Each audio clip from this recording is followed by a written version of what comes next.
Kanjikuzhi lions club ഭാരവാഹികളുടെ സ്ഥാനാരോഹണവും കുടുംബസംഗമവും നടത്തി. Club president Sibi ജോസഫിന്റെ അധ്യക്ഷതയിൽ നടന്ന യോഗത്തിൽ Lions fast multiple council chairperson V Amarnath ഭാരവാഹികളുടെ സ്ഥാനാരോഹണം നടത്തി. കഴിഞ്ഞ ഒരു വർഷത്തിലേറെയായി മികച്ച പ്രവർത്തനം കാഴ്ചവെച്ചു വരുന്ന കഞ്ഞിക്കുഴി ലയൺസ് ക്ലബിന്റെ 2024-25 വർഷത്തേക്കുള്ള ഭാരവാഹികളുടെ സ്ഥാനാരോഹണവും കുടുംബസംഗമവുമാണ് നടത്തിയത്. കഞ്ഞിക്കുഴി മർച്ചന്റ് അസോസിയേഷൻ ഹാളിൽ നടന്ന ചടങ്ങിൽ Lions fast multiple council chairperson V Amarnath ഭാരവാഹികളുടെ സ്ഥാനാരോഹണം നടത്തി.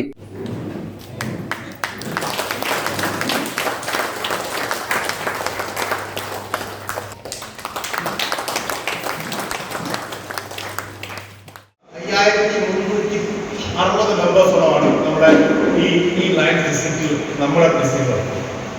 ഇതാണ് നമ്മുടെ അകമാണ് വരുന്ന ഒരു ചരിത്രം.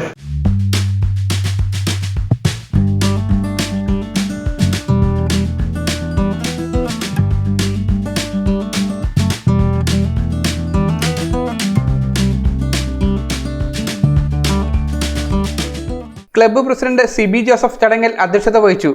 നമ്മുടെ ഈ ക്ലബിലൂടെ ഫോം ചെയ്യാൻ 2 ക്ലബുകളാണ് മുൻകൈയെടുത്തതറിയാം. ആ ക്ലബിന്റെ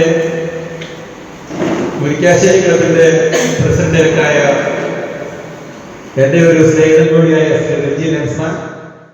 റീജിയണൽ ചെയർമാൻ സന്തോഷ് കുമാർ സേവന പ്രവർത്തനങ്ങളുടെ ഉദ്ഘാടനം നടത്തിയ ചടങ്ങിൽ ലയൺസ് ഭാരവാഹികളായ AP ബേബി, ജെയിൻ അഗസ്റ്റിൻ, KN മുരളി, വിൻസെന്റ് ജോസഫ് തുടങ്ങിയവർ ആശംസകൾ അർപ്പിച്ചു. News bureau, Kanjikuzhi.